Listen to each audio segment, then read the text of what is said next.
Hello doctor நிகழ்ச்சியில் தான் இணைந்திருக்கும். நிகழ்ச்சியில உலக முடக்குவாத விழிப்புணர்வு தினத்தை ஒட்டி நம்மளோட மூட்டு தசை மற்றும் இணைப்பு திசு நிபுணர் டாக்டர் எஸ் ஷாம் அவர்கள் இணைந்திருக்காங்க. வணக்கம் டாக்டர். வணக்கம். ஓகே, நிகழ்ச்சியில டாக்டர் கிட்ட கேள்விகள் கேட்கணும்னு நினைச்சீங்கன்னா நீங்கள் அழைக்க வேண்டிய எண் 29860038 அல்லது 2952055554 அப்படிங்கிற எண்களுக்கு நீங்க தாராளமா கால் பண்ணி பேசலாம். டாக்டர், இப்போ ருமட்டாய்டு ஆர்த்ரைட்டிஸ் அப்படின்னு சொல்றாங்க இல்லையா, அப்படின்னா என்னது டாக்டர்? ருமட்டாய்டு ஆர்த்ரைட்டிஸ்ன்றது மூட்டுக்களை பாதிக்கக்கூடிய ஒரு வகையான இன்ஃப்ளமேட்டரி ப்ராப்ளம்னு சொல்லுவோம். ஸோ பேசிக்கலாக பார்த்தீங்கன்னா ப்ராப்ளம் நம்ம பிளட்டில், அதாவது நார்மலாக நம்ம இம்யூன் சிஸ்டம் நம்மளை அட்டாக் பண்ணக்கூடாது. பட் இது சில மரபு ரீதியாக வேறு சில மாற்றங்கள்னால என்ன ஆகும்னா நம்ம வெள்ளை அணுக்களே நம்ம மூட்டுக்களை பாதிக்கும். ஸோ மூட்டில் நீர் கோத்துக்கிட்டு வலி மாதிரி வரலாங்க. Okay, yes doctor. இப்போ காலர்ஸ் எல்லாருமே இணைந்திருக்காங்க, நம்ம ஸ்ட்ரைட்டாக காலர்ஸ் கிட்ட பேசிடலாம். வணக்கம் ரெயின்போ. எஸ் டாக்டர், இதில் இப்போ நார்மல் மூட்டு வலிக்கும் இல்லாட்டி ருமட்டாய்டு ஆர்த்ரைட்டிஸ்க்கும் ஏதாச்சும் வித்தியாசங்கள் ஏதாவது இருக்கா? ஸோ ஜென்ரலாக பார்த்தீங்கன்னா நம்ம எல்லாருமே ஏதாவது வேலை செஞ்சால் ஸ்ட்ரெயின் பண்ணால் பெயின் இருக்கும். ஒன்ஸ் போய் ரெஸ்ட் எடுத்தோன்னா பெட்டர் ஆகிடும். இதில் உங்களுக்கு எக்ஸாக்ட்லி ஆப்போசிட்டாக இருக்கும். நம்ம நைட் ஃபுல்லாக தூங்கிட்டு காலையில் எழுந்துக்கும் போது உங்களுக்கு வலி மற்றும் இறுக்கம், பெயின் ஸ்டிஃப்னஸ்னு சொல்லுவோம், அது அதிகமாக இருக்கும். டிப்பிக்கலாக காலையில் எழுந்திங்கன்னா ஒரு அரை மணி நேரத்துக்காவது அந்த பெயின் ஸ்டிஃப்னஸ் இருக்கும். மூவ் பண்ண கம்மியாகிடும். Okay, yes doctor. காலர்ஸ் இணைந்திருக்காங்க. வணக்கம் ரெயின்போ. வணக்கம். வணக்கம் டாக்டர் கிட்ட உங்க கேள்விகளை கேட்கலாம். வணக்கம், பொன்னேரி ஜகடையிலிருந்து கலீல் அஹமது பேசுறேன். டாக்டர் ஷாம் அவர்களுக்கு மொழிய வணக்கம். வணக்கம் சார், சொல்லுங்க சார். சார், என்னோட ஃப்ரெண்டோட தங்கச்சிக்கு பார்த்தீங்கன்னா 20 வயசுல இருந்து அவங்களுக்கு முடக்குவாதம் இருந்தது. ஆக்சுவலா இப்போ அவங்களுக்கு 30 வயசு ஆகுது சார். ஓகேங்க. அவங்களுக்கு இந்த மழை காலகட்டத்தில் இந்த குளிர்ச்சியான டைம்ல பார்த்தீங்கன்னா விரல மடக்க முடியாது சார், 2 ஃபிங்கர்ஸும். இப்போ ஃப்ரெண்டு தான் கேட்க சொன்னா கொஸ்டின் ஆக்சுவலா, அதுக்காக நான் கேட்குறேன். ஏன்னா இது சரிப்படுத்த முடியாதுங்களா? இது என்னென்ன பண்ணோம்? நிறைய டாக்டர் கிட்டலாம் அவங்க போறாங்க, போகாம ஒன்றும் இல்லை, நிறைய டாக்டர் கிட்ட போறாங்க, ட்ரீட்மெண்ட்லாம் எடுத்துட்டு வராங்க. அப்போ கூட அந்த பொண்ணுக்கு பார்த்தீங்கன்னா இப்போ 30 வயசு ஆயிடுச்சு. 10 வருஷமா அந்த பொண்ணுக்கு இது மாதிரி தான் இருக்கு. கல்யாணம் கூட பண்ண முடியல, ரொம்ப ஃபீல் ஆகுறா போல ஃப்ரெண்டு. இது எப்படி சரி பண்ண முடியும், அது கொஞ்சம் சொல்லுங்க சார். அதாங்க, ரெண்டு விஷயங்க. ஒன்று, நம்ம ஏர்லியாக பார்த்து ட்ரீட்மெண்ட் ஆரம்பிச்சாங்கன்னா கண்டிப்பாக இதை கட்டுப்பாட்டில் வச்சுக்க முடியுங்க. நிரந்தரமாக உடம்பு விட்டு எடுக்க முடியாது. சுகர் மாதிரி மாத்திரை இல்லை சில டைம்ஸ் ஊசி அந்த மாதிரி எடுத்துகிட்டு இருந்தால் நம்ம வலி இல்லாமலோ இல்லை இருக்கம் இல்லாமலோ இருக்கலாங்க. வலி அதையும் மீறி இருக்குன்னா 2 விஷயங்க. ஒன்று, எடுக்கிற மருந்து அளவு பத்தலையான்றது பார்க்கணும். இப்போ நிறைய நியூயர் மெடிக்கேஷன்ஸ் இல்லை சில இன்ஜெக்ஷன்ஸ் அந்த மாதிரி வந்திருக்கு. ஸோ நம்ம எடுக்கிற மருந்து பத்தலைன்னா கண்டிப்பாக அதை அதிகப்படுத்திக்கலாம். இல்லை சில பேருக்கு ரொம்ப நாள் முடக்குவாதம் இருக்கும்போது ஜாயின்ஸில் கொஞ்சம் தேய்மானம் அந்த மாதிரி இருந்ததுன்னா அப்போ மருந்து இல்லாமல் வேறு ஏதாவது ஆப்ஷன்ஸ் இது பண்ணணுமான்னு பார்க்கணுங்க. ஸோ வலிக்கு காரணம் வீக்கம் மட்டும்தானா இல்லை தேய்மானமும் இருக்கான்றதை டிஃப்ரென்ஷியேட் பண்ணி பார்க்கணுங்க. ஏன்னா இவங்க ஒரு டாக்டரா கன்சல்ட் பண்ண மாட்டாங்க. டிவில பாக்குற டாக்டர், அங்க பாக்குற டாக்டர் கூட்டு போயிடுறாங்க. அதான் நானும் சொல்லிட்டேன், ஒரு டாக்டர் பார்த்தீங்கன்னா ஒரு டாக்டரா பார்த்தீங்கன்னு நல்லபடியா ஆயிடும் அப்படின்னு சொன்னாங்க. கண்டிப்பாங்க. அவங்க எங்க இருந்தாலும் ஒரு பக்கத்துல இதுக்குன்னு ஸ்பெஷலிஸ்ட் ருமட்டாலஜிஸ்ட்னு சொல்லுவாங்க. ஸோ அவங்கள பார்த்து இது பண்ணீங்கன்னா ஒரே மாதிரி இருக்கும் ட்ரீட்மெண்ட். அதே மாதிரி நீங்க சொல்ற மாதிரி கண்டிப்பா ஒரு அட்லீஸ்ட் ஒரு 6 months நீங்க டைம் கொடுத்து வெயிட் பண்ற மாதிரி இருக்கும். பட் அவங்க கிட்ட நீங்க சொல்ல வேண்டியது மருந்து ரெகுலரா எடுக்கும். வலி இல்லாம இருக்கலாம், வலி மாத்திரை இல்லாம இருக்கலாம், பட் மாத்திரை இல்லாம இருக்கிறதுன்றது கஷ்டங்க. வெரி குட் சார், ரொம்ப அழகா சொன்னீங்க. தேங்க்யூ. தேங்க்யூங்க. தேங்க்யூ. வணக்கம். வணக்கம்மா. வணக்கம், உங்க கேள்விகளை டாக்டர் கிட்ட கேட்கலாம். தொடர் கேள்வி பண்ண ஐயா. வணக்கம் ஐயா. வணக்கங்க ஐயா, சொல்லுங்க. எனக்கு வயது 78 ஆச்சுங்க. சொல்லுங்க. நடக்கும்போது மூட்டு கொஞ்சம் வலி எடுக்குதுயா 2 கால்லையா. ஓகேங்க. ஓகே. வீக்கெல்லாம் எதுவும் இல்லை. உட்காந்தா அப்புறம் கொஞ்சம் சுமாராயிடுதுங்களா? உட்காந்தா கொஞ்சம் சுமார் ஆகுது, எழுதுக்கிட்டால் தான் கொஞ்சம் வலி எடுக்குதுங்க. அதாங்க, இது ஒரு ஏஜ் ரிலேட்டட் தாங்க. இது இன்னைக்கு இவங்க ருமட்டாய்டு இல்லை முடக்குவாதத்தை பற்றி டிஸ்கஸ் பண்ணுறோம். பட் இது மூட்டு அழற்சி இல்லை ஆஸ்டியோஆர்த்ரைட்டிஸ்னு சொல்லுவாங்க. ஜென்ரலாக 60-65 வயசுக்கு மேலே வர்றதுங்க. ஸோ முட்டிக்கு நீ ஸ்ட்ரென்தனிங் எக்ஸசைஸ்ன்னு சொல்லுவாங்க. பக்கத்தில் யாரும் எக்ஸசைஸ் ஃபிசியோதெரபிஸ்ட் அந்த மாதிரி கேட்டிங்கன்னா இல்லை நீங்கள் ஆன்லைனில் யூடியூப்பில் பார்த்தீங்கனாலே எக்ஸசைஸ் இருக்கும். அதை நீங்கள் கற்றுக்கிட்டு ரெகுலராக பண்ணிங்கனாலே ஓரளவுக்கு குறையும். இன்கேஸ் எக்ஸாக்டாக எவ்வளோ ஸ்டேஜ் இருக்குன்னு பார்க்கணுன்னு இது பண்ணிங்கன்னா ஒரு எக்ஸ்ரே, முட்டிக்கு எக்ஸ்ரே எடுத்தால் எந்த அளவுக்கு தேய்மானம் இருக்குன்றதை பார்த்துக்கலாங்க. தேங்க்யூங்க. வணக்கம் ரெயின்போ. சார், உங்களோட ரேடியோ வால்யூமை கம்மி பண்ணிக்கோங்க.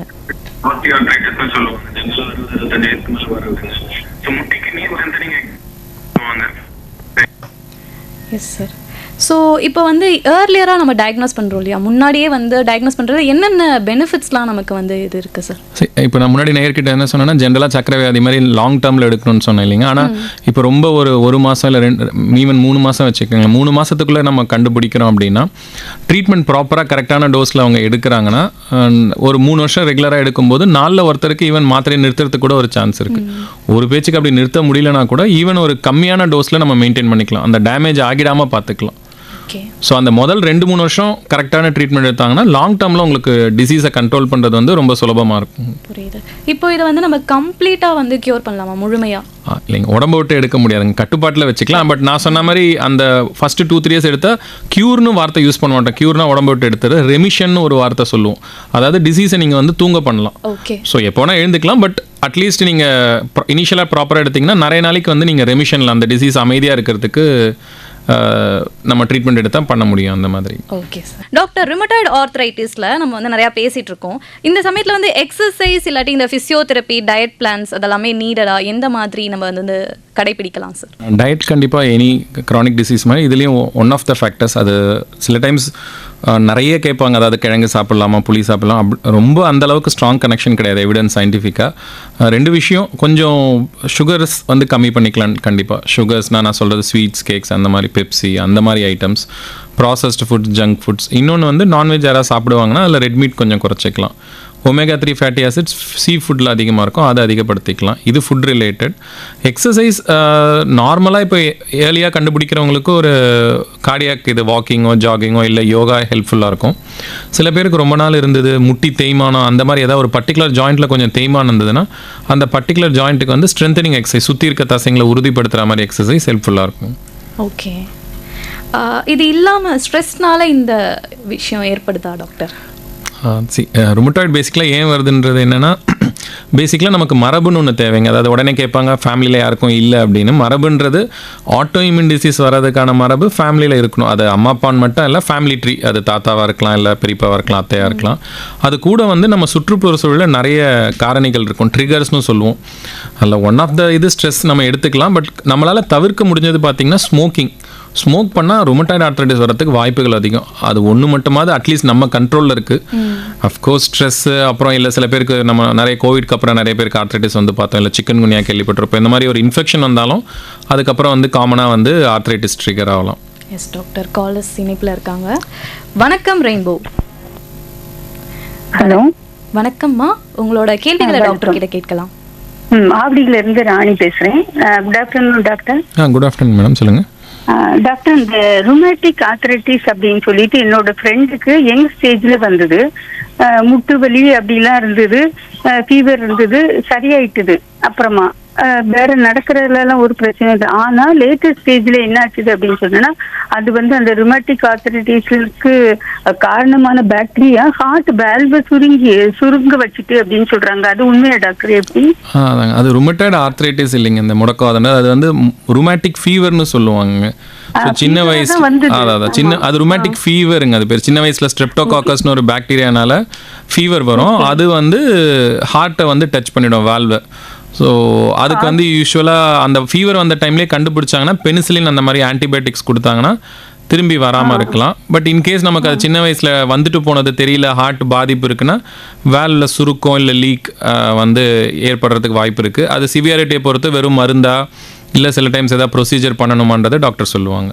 அது வேறங்க, ருமேட்டிக் ஃபீவர். பென்சிலின் இன்ஜெக்ஷன்லாம் போட்டாங்க, ஆனாலும் அப்படின்னு சொல்றாங்க. அது அதாங்க பென்சிலின், அதாங்க எந்த டைமில் பார்த்தாங்க, எவ்வளோ நாள் கழிச்சு ஹார்ட் இன்வால்மெண்ட் வந்து அக்யூட் ருமேட்டிக் ஃபீவர்னு சொல்லுவாங்க. அந்த இனிஷியல் ஸ்டேஜ்லேயே கண்டுபிடிச்சிருந்தாங்கன்னா காம்ப்ளிகேஷன் வராமல் தடுத்துக்க முடியும். நிறைய டைம்ஸ் வந்துட்டு போனது சில டைம்ஸ் தெரியாது நமக்கு டெஃபினட்டாக. அப்படி இருக்கும்போது தான் அது வந்து வால்வை டச் பண்ணிட்டு கொஞ்ச நாள் கழிச்சு ஏதாவது அறிகுறி வரும்போது தான் அது டாக்டர் பார்த்து சொல்லியிருப்பாங்க, சின்ன வயசில் வந்திருக்கோங்கன்ற மாதிரி சொல்லுவாங்க. ஓகே டாக்டர், அதுக்கு ஏதாவது ஆன்டிபயோட்டிக் மாதிரி இன்ஜெக்ஷன் போடுவாங்களா? அந்த போலியோ இன்ஜெக்ஷன் மாதிரி இதுக்கும் வேக்சின் கிடையாதுங்க. அந்த கண்டுபிடிக்கும் போது இனிஷியலா 21 வயசு இல்லை 25 வயசு வரைக்கும் அந்த மாசத்துல ஒரு நாள் இடுப்புல இல்லை ஓரல் பெனிசிலின் ஆன்டிபயோட்டிக் கொடுப்பாங்க. பட் ஒன்ஸ் நமக்கு அது வால்வை டச் பண்ணிடுச்சுன்னா அதுக்கு வந்து மருந்து மாதிரி கிடையாதுங்க. வராமல் இருக்க இல்லை மேற்கொண்டு அதிகமாக இருக்கிறதுக்கு தான் வால்வ் வந்து நான் சொன்ன மாதிரி சிவியாரிட்டியை பொறுத்து மருந்தா இல்லை சில டைம்ஸ் ஏதாவது ப்ரொசீஜர் சர்ஜிக்கல் ஆப்ஷன்ஸ் அந்த மாதிரியான்றது டாக்டர் சொல்லுவாங்க. எஸ் டாக்டர், இப்போ வந்து இப்போ இந்த மூட்டில் மட்டும்தான் இந்த பிரச்சனை வருமா, இல்லாட்டி அதர் ஆர்கன்ஸில் கூட இது அஃபெக்ட் ஆகுமா டாக்டர்? இது ரொம்ப இம்பார்ட்டன்ட் எல்லாரும் ஏன்னா இது நிறைய டைம்ஸ் எல்லாம் நினச்சிடுவாங்கன்னா வெறும் மூட்டு வலி தான், நான் வலியை பொறுத்துக்கிறேன், எனக்கு மாத்திரை வேண்டான்ற மாதிரி சொல்லுவாங்க. புரிஞ்சுக்க வேண்டியது நான் ஆல்ரெடி சொன்ன மாதிரி ப்ராப்ளம் வந்து பிளட்ல இனிஷியலாக நமக்கு மூட்டை பாதிக்கும். எக்ஸ்ட்ரா ஆர்டிகுலர் காம்ப்ளிகேஷன் சொல்லுவோம். அதாவது மூட்டு இல்லாமல் மற்ற ஆர்கன்ஸ் எப்படி இப்போ நம்ம சுகரை கண்ட்ரோல் பண்ணலன்னா கண்ணு பாதிக்குது, நரம்பு பாதிக்குது, கிட்னி பாதிக்குது, அதே மாதிரி ருமட்டாய்டை கண்ட்ரோல் பண்ணலன்னா முட்டி தேய்மானம் இல்லாமல் காமனாக கண்ணில் வீக்கம் வரலாம், வறட்சி வரலாம். நுரையீரலில் ரொம்ப முக்கியமாக ஐஎல்டின்னு சொல்லுவாங்க, இன்டர்ஸ்டிஷியல் லங் டிசீஸ், அதாவது நுரையீரலில் தழும்பாகிற மாதிரி பிரச்சனை அது வரலாம். இல்லை நரம்பு ரத்த குழா, அதாவது நீங்கள் ருமட்டாய்டை கண்ட்ரோலில் நம்ம வச்சு இல்லைன்னா ஒரு 15 years 20 years கழிச்சு அந்த பேஷண்ட்டுக்கு ஒரு ஹார்ட் அட்டாக் வரதுக்கு வாய்ப்பு அதிகம். எப்படி சுகர் கண்ட்ரோல் இல்லைனா ஹார்ட் ப்ராப்ளம் வரலாமா, அதே மாதிரி தான் ருமட்டாய்டை கண்ட்ரோல் இல்லைனாலும் நமக்கு மற்ற ஆர்கன்ஸ்லேயும் பிரச்சனை வரலாங்க. கிட்டத்தட்ட இது வந்து டயபிட்டிஸ் மாதிரி தானே? ஆமாங்க, அதே மாதிரி தான். கண்ட்ரோல் பண்ணலன்னா மற்ற இது ஜாயிண்ட்டை தாண்டி மற்ற ஆர்கன்ஸையும் டச் பண்ணலாம். அதனால தான் அந்த இன்ஃப்ளமேஷன், அந்த சிஆர்பின்னு சொல்கிற அந்த வாதத்தன்மையை நம்ம எப்பவுமே கண்ட்ரோலில் வச்சுக்கிறது நல்லது. Okay doctor. வணக்கம் ரெயின்போ. வணக்கங்க. வணக்கம், உங்கள் கேள்விகளை டாக்டர் கிட்ட கேட்கலாம். ஓகேம்மா சார். வணக்கம். வணக்கங்க சார், சொல்லுங்கள் சார். வணக்கம் சார். நான் அரியலூர் மாவட்டம் வாரியங்காவிலேருந்து குழஞ்சினார் பேசுகிறேன். சொல்லுங்கள் சார். அதாவது இப்போ நீங்கள் சொல்லிட்டு இருக்கீங்க அந்த ப்ராப்ளத்தில் மூட்டு வலி வருவீங்க, கண்ணில் வீக்கம் வரும் போங்கிறீங்க. ஆனால் இந்த இப்போ என்ன சொல்கிறாங்கன்னா இந்த கோவேக்சின் இப்போ இது போட்டோம்ல, இந்த கொரோனாவில் போட்டோம்ல, அதால கூட ஒரு ப்ராப்ளம் வருதுங்கிறாங்க. அதால ஏதாவது ஒரு பாதிப்பு வருமான ஒரு கேள்வி சொல்லுங்க. அடுத்தது இப்போ எனக்கு வயது வந்து 48 ஐயா. இப்போ என்னை பொறுத்தவரை கேட்டீங்கன்னா எப்பயாவது பார்த்தீங்கன்னா இந்த ரைட் சைடில் சொல்ற மாதிரி லைட்டாக ஒரு வலி இருக்கு. அது என்னன்னு கேட்டால் டாக்டரை காமிச்சா அதில் வந்து உங்களுக்கு வயிற்றுல புண்ணு இருக்கு, போக்குவரத்துன்னு சொல்றாங்க. இதால இந்த எனக்கு பார்த்தீங்கன்னா இந்த இடுப்பு வலி சொல்லக்கூடிய மட்டும் அடிக்கடி வந்துகிட்டு இருக்கு. இந்த சின்ன வண்டி ஓட்டிட்டு இருக்குங்க ஐயா, அதால இந்த இருதயத்துக்கு ஏதாவது ஒரு பாதிப்பு வருங்களா? நாங்க வந்து இந்த இருதயத்தை பாதுகாக்கணும் அப்படின்னு சொல்லுங்க. இந்த மூட்டு வலி வந்தா நாங்க பயப்படுறோம் நீங்க சொல்ற மாதிரி, அதால நமக்கு ஏதாவது தொந்தரவு வருமா அப்படின்னு பயப்படுறோம். என்னன்னு சொல்லுங்க, வானொலியில் கேட்டுக்கிறீங்க. ஓகேங்க. முதல் கேள்வி இதுன்னு இல்லைங்க, கொரோனான்னு இல்லைங்க, எந்த வைரஸ் வந்தாலும் அது நம்ம நார்மலாக இப்போ நிறைய பேர் இந்த ஆகஸ்ட் டு மார்ச்சில் பார்த்தீங்கன்னா வைரல் சீசன், கோல்டு சீசன்றதுனால வைரல் ஃபீவர் வரும், அதுக்கப்புறம் ஆர்த்ரைட்டிஸ் வரும். ஸோ எந்த கிருமி வந்தாலும் நமக்கு வந்து அதுக்கப்புறம் வந்து போஸ்ட் ஒரு வைரல் இன்ஃபெக்ஷனுக்கு அப்புறம் ஒரு ஆர்த்ரைட்டிஸ் இல்லை ஒரு ஆட்டோஇம்யூன் ப்ராப்ளம் ட்ரிகர் ஆகிறதுக்கு வாய்ப்பு இருக்குது. ஸோ அது கொரோனா என்னென்னா நிறைய பேருக்கு வந்ததுனால கொஞ்சம் நிறைய பார்க்குற மாதிரி இருந்தது, அதுதான் ரீசன். ரெண்டாவது, நீங்கள் கேட்கறதுக்கு வெறும் வலின்னு வந்தால் எல்லாருக்கும் வாதம் இருக்கும்னு பயப்பட வேண்டியதில்லை. ஜென்ரலாக முட்டு வலியோ இடுப்பு வலியோ நம்ம போய் ரெஸ்ட் எடுக்கிறோம், நைட்டு போய் தூங்குறோம், சரியாயிடுதுன்னா பயப்பட வேண்டியதில்லை. அதுக்கு வெறும் எக்ஸசைஸ், ஸ்ட்ரென்தனிங் எக்ஸசைஸ் முதுகுக்கு முட்டிக்கு பண்ணால் போதும். இது பார்த்தீங்கன்னா நான் ஆல்ரெடி சொன்ன மாதிரி ஆப்போசிட்டாக இருக்கும். நீங்கள் ரெஸ்ட் எடுத்ததுக்கப்புறம் அதிகமாக இருக்கும், வேலை செய்ய குறைஞ்சிரும். ஸோ நீங்கள் 100ல் ஒருத்தருக்கு தான் வாதம் வரும், அதனால் எல்லா வலிக்கும் நம்ம எல்லாரும் பயப்பட வேண்டியதில்லை. நார்மலாக வர்றது ஒரு மூட்டழற்சி, முதுகு வலி நம்ம வேலை செஞ்சால் வர்றது. அதுக்கு நம்ம ஜென்ரலாக ஸ்ட்ரென்தனிங் எக்ஸசைஸ், தசைங்களை உறுதிப்படுத்துகிற எக்ஸசைஸ் பண்ணிங்கன்னா அந்த வலி வந்து கண்ட்ரோல் பண்ணிக்கலாங்க. Yes doctor. அடுத்த நேயர். வணக்கம் ரெயின்போ. வணக்கம். வணக்கம், நான் வேலூர் மாவட்டம் கட்பாடி பகுதியில் இருந்து சந்திரசேகர் பேசுறேன். உங்களோட கேள்விகளை கேட்கலாம் சந்திரசேகர். கண்டிப்பா டாக்டர், எனக்கு என்ன கேள்வினா, இந்த மூட்டு வலி அப்படிங்கறது என்னுடைய ரிலேட்டிவ் ஒருத்தவங்களுக்கு ஏற்பட்டிருக்கு டாக்டர். அவங்களுக்கு வந்து வயது 57 ஆகுது, ஒரு பெண்மணி. அவங்களுக்கு கிட்டத்தட்ட ஒரு 5 years இந்த மூட்டு வலி அப்படிங்கறது இருக்கு. காலையில அவங்களுக்கு வந்து இந்த கொரக்கலை இழுக்கிறது அப்படின்னு சொல்லுவாங்க, அந்த பின்னங்கால் அது வந்து இழுக்குதுங்கிறாங்க. அந்த எலும்பு அப்படிங்கறது கூட மடக்கி கீழே உட்கார முடியல, எழுந்துக்கவும் முடியல. இவங்க வந்து ஆபீஸ்ல தான் டெஸ்க் ஜாப் பண்ற இதுல இருக்காங்க. வாக்கிங் அப்படிங்கறது வந்து ரொம்ப அவங்களால பண்ண முடியல, ஏன்னா இந்த வலியில அவங்களால நடக்க முடியலன்னு கொஞ்சம் துடிக்கிறாங்க. இவங்களுக்கு வந்து மெடிகேஷன்ஸ் பெஸ்டா இருக்குமா, அண்ட் என்ன லைஃப் ஸ்டைல் மாடிஃபிகேஷன் இவங்க பண்ணணும்? ஓவர் வெயிட்டும் இல்ல, இவங்க குறைக்கலான்னு பார்த்தா அவங்க எடைக்கு எவ்வளவு வெயிட் இருக்கணுமோ அதுதான் இருக்கிறாங்க. பட் இந்த வலி தான் ரொம்ப அவங்களுக்கு எலும்புல இருக்கு டாக்டர். இதுக்கு நீங்க ஒரு சஜஷன் கொடுங்களேன். இல்லைங்க, முதல்ல வலி நீங்கள் சொல்கிறது மோஸ்ட்லி அந்த முட்டுவில் தான் அதிகமாக இருக்குன்ற மாதிரி சொல்கிறீங்க, கால் முட்டிகளில். ஸோ சொல்கிற விதம், நீங்கள் சொல்கிற விதம் ஒரு மூட்டழற்சி மாதிரி சொல்கிறீங்க. ஜென்ரலாக முடக்குவாத மாதிரி இருந்ததுன்னா வீங்கிடும், மற்ற ஜாயின்ஸ்லேயும் ஜென்ரலாக வரும், காலில் மட்டும் வர்றது கொஞ்சம் ரேரு. ஸோ நீங்கள் ஃபஸ்ட்டு டாக்டர்கிட்ட கேட்க வேண்டியது எதனால் முட்டி வலிக்குதுன்னு, முட்டு அழற்சினாலேயா இல்லை வாதத்தினாலேயான்னு. வாதன்றது அதுக்கு டெஸ்ட் பண்ணி அது ஒரு மெடிக்கலி மேனேஜபிள், மருந்து எடுத்தால் சரியாயிடும். பட் இன்கேஸ் மூட்டு அழற்சின்னு பார்த்தீங்கன்னா அதுக்கு வந்து எக்ஸசைஸ் ரெகுலராக பண்ணணும்.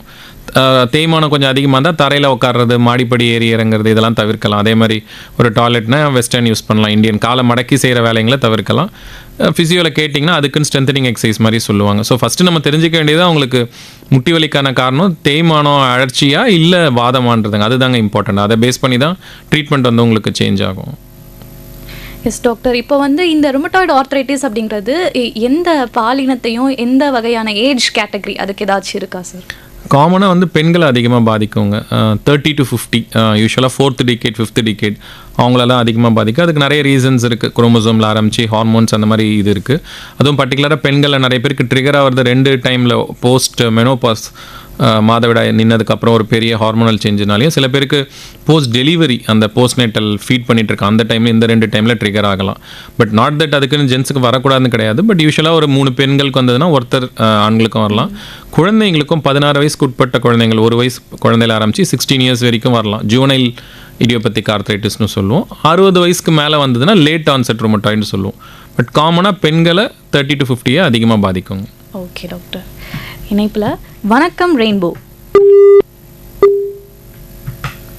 வணக்கம். வணக்கம் சார். வணக்கங்க மேடம், சொல்லுங்கள். குரும்பாக்கம் வணக்கம். என்னுடைய ஹஸ்பண்ட் வந்து இந்த நடவு ஷோல்டர் சார், அது வந்து கைக்கு தூக்க முடியல அப்படி சொன்னாங்க. சொல்லுங்கள். ஹாஸ்பிட்டல் போனதுக்கு அவங்க வந்து சுகர் டெஸ்ட் பண்ண சொன்னாங்க. சுகர் டெஸ்ட் பண்ண சார், சுகர் இருக்குன்னு சொல்லிட்டாங்க. இப்போ நாங்கள் வந்து மாத்திரை போடுறோம் சார், ஆனால் வந்து அந்த கை தூக்க முடியுதுன்னு சொல்கிறாங்க. சொல்லுங்க. அப்புறம் வந்து என்ன சொன்னாங்கன்னா, அவங்க வந்து இந்த ஏதோ மயக்க ஊசி போட்டுட்டு எக்ஸசைஸ் பண்ணுவோம், அப்படி பண்ணா சரியாகுமா அப்படின்னு சொல்லி கேட்க தான் ஃபோன் பண்ணேன். ஓகேங்க, அதான் இது சொல்கிறது நீங்கள் வந்து ஃப்ரோசன் ஷோல்டர்னு சொல்லுவாங்க. காமனாக வந்து சுகர் கொஞ்சம் அதிகமாக இருந்ததில் புதுசாக கண்டுபிடிக்கிறவனுக்கு தெரியாமல் இருந்ததுன்னா தசைங்க இறுகிடலாங்க. ஏதாவது ஒரு ஷோல்டர் ஜாயிண்ட்டை மட்டும் அஃபெக்ட் பண்ணும். அதுக்கு வந்து முதல்ல ஃபிசியோதெரப்பி எக்ஸசைஸ் பண்ணுவாங்க. இல்லை சில டைம்ஸ் வந்து மேனிப்புலேஷன் சொல்லுவாங்க. அதுதான் மயக்க மருந்து மாதிரி கொடுத்துட்டு அதை கொஞ்சம் அந்த இறுக்கத்தை வந்து கொஞ்சம் சரி பண்ணி விட முடியுமான்ற மாதிரி இது பண்ணுவாங்க. இல்லை சில டைம்ஸ் ஜாயிண்ட்டில் இன்ஜெக்ஷன் மாதிரி போடுவாங்க. ஃப்ரோசன் ஷோல்டருங்க இந்த பிரச்சனை பேர். சுகர் இதனால் வர்றது. சுகரை கண்ட்ரோல் பண்ணுறது ரொம்ப முக்கியமான இது. கூட வந்து எக்ஸசைஸும் இந்த மாதிரி மேனிப்புலேஷனும் பண்ணலாங்க.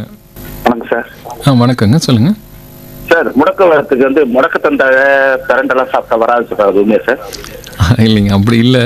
அந்த மாதிரி எதுவும் சயின்டிஃபிக்காக அந்த மாதிரி எதுவும் ப்ரூஃப் கிடையாதுங்க. பட் எனிவே அந்த கீரை சாப்பிட்றது உடம்புக்கு நல்லது. ஸோ எடுத்துக்கிறது தப்பு இல்லை. பட் அதனால் தடுக்கலாம் முடியாதுங்க.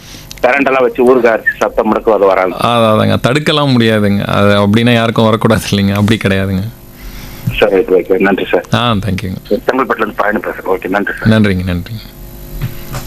எஸ் டாக்டர், இப்போ வந்து நீங்கள் முன்னாடி ஆரம்பத்தில் என்ன சொல்லியிருந்தீங்க அப்படின்னா, இந்த டிசீஸை வந்து க்யூர் பண்ண முடியாது முழுமையாக, பட் இதோட நம்ம வாழ கற்றுக்கலாம் அப்படின்ட்டு. அப்போ என்ன குவாலிட்டி ஆஃப் லைஃப் நம்ம என்னென்னலாம் வந்து கடைப்பிடித்தா இதோடய நம்ம வந்து ஆரோக்கியமான வாழ்க்கையை வாழலாம் டாக்டர்?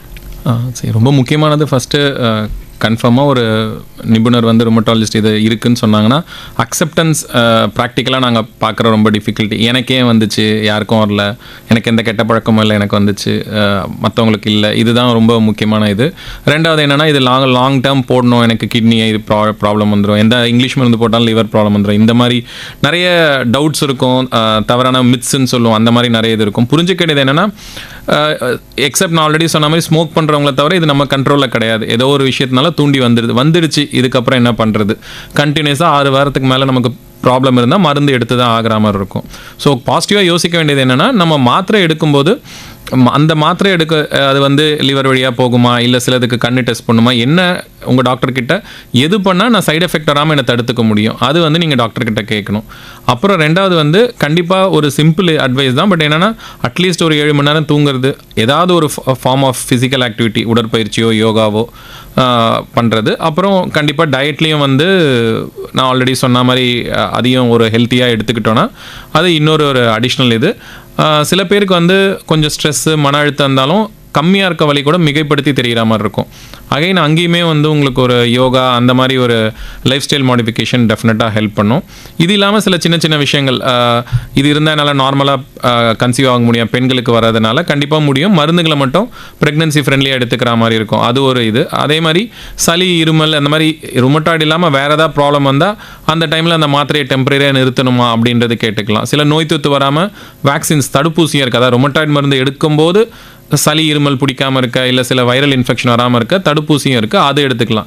ஸோ இந்த மாதிரி வந்துடுச்சுன்னா என்னோட முன்னாடி நான் எப்படி இருந்தேனோ அதே மாதிரி இருக்கணும் டாக்டர், அதுக்கு நான் என்ன பண்ணணும், அந்த மாதிரி ஒரு அப்ரோச் பண்ணிங்கன்னா ஈஸியாக இருக்கும். அதுவே எனக்கு வரலை, எனக்கு சரியாயிடும், இல்லைனா நான் இது சாப்பிட்டா சரியாயிடும், இல்லை அதை சாப்பிடாம இருந்தால் சரியாயிடும், அந்த மாதிரி வந்து நம்ம வந்து ஒரு ரெஃப்யூசல் மோடில் இருக்கக்கூடாது. அதுதான் ரொம்ப ப்ராக்டிக்கலாக நாங்கள் ஃபேஸ் பண்ணுற சேலஞ்சாக டெய்லி இதில் பார்க்குறோங்க. எஸ் டாக்டர், நிகழ்ச்சியோட நிறைவு காலர் பார்த்துடலாம்.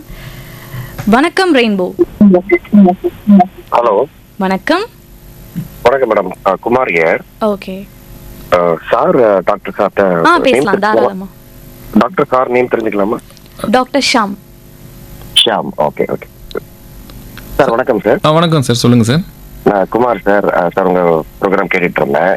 சொல்லுங்கள் சார். எனக்கு வந்து இதே மாதிரி விரல் வீங்கிச்சு சார். ஆக்சுவலா விரல் வந்து வலி அதிகமாகி விரல் வீங்கிச்சு. ஸோ அதுக்கப்புறம் வந்து நான் எல்லா விதமான டெஸ்ட்டும் எடுத்தேன் ஆக்சுவலா, before going to the doctor it self. அந்த சிஆர்பி, ஆன்டி டெஸ்ட் எல்லாமே, ரொமட்டாய்டு எல்லா டெஸ்ட் எடுத்து, RH ஃபேக்டர் எல்லாமே எடுத்து பார்த்தோம் sir. Everything is negative actually. சொல்லுங்க சார். பட் டாக்டர் மீட் பண்ணும்போது அவங்க வந்து மைட் பி சொரியாட்டிக் ஆர்த்ரைட்டிஸா இருக்குன்னு சொல்லிட்டு மெடிசன்ஸ் கொடுத்தாங்க. பட் அதை எடுத்துமே எனக்கு வந்து பெரிய இது இல்லை ஆக்சுவலா. ஸோ எனக்கு ரொம்ப இதாக தான் இருந்தது. But now I am following some பித்தா ட்ரீட்மெண்ட். இப்போ கொஞ்சம் அந்த இன்ஃப்ளமேஷன், அவங்க என்ன சொன்னாங்கன்னா இன்ஃப்ளமேஷன் இருக்கு உங்க உடம்புல, ஸோ அப்படின்னு சொல்லிட்டு கொடுக்குறாங்க. பட் ஓகே சார், பட் அந்த மெடிசன் போடுற வரைக்கும் I am getting felt like அந்த பெயின் இல்லை ஆக்சுவலா. அந்த மெடிசன் இருக்கிறதுனால ஓரளவுக்கு அந்த எனக்கு ஐ ஃபீல் கம்ஃபர்டபுள். பட் அதை விட்டா திரும்ப எனக்கு பெயின் அதிகமாகுமா என்ன, இது வந்து ரியலி இட் இஸ் அன் ஆர்த்தரைட்டிஸா இல்லை, டெஸ்ட்ல எதுவுமே காமிக்க மாட்டேங்குது.